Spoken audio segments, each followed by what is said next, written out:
check the print driver and the port. If you ever installed more than one HP product on the computer, the product might not be the default printer, or the wrong print driver might have been configured. Follow these steps to check the print driver configuration. On the Windows taskbar, click the Windows icon, and then click Devices and Printers. The Devices and Printers folder opens.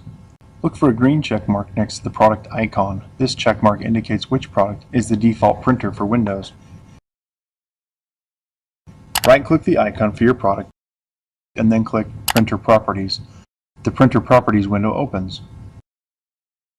Click the Ports tab. Look for your product under the Description column and then view the Ports column to the left. Select your connection type to determine which port you should use. USB. There should be a check mark next to the .4 port or the USBXXX where X indicates a port number. Wired Ethernet or wireless network. There should be a check mark next to the standard TCP/IP port with the product name. Look under the printer column and make sure that the product listed matches your product. This indicates that the print driver is correct. If the port setting or the print driver is not correct, you must reinstall the HP software. Restart the computer and then try the print job again.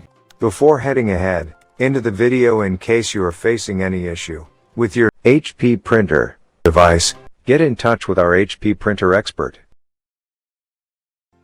Thanks for watching, and don't forget to smash that like button and hit the subscribe button so that you don't miss any of our videos, and in the case face any problem, get in touch with the experts.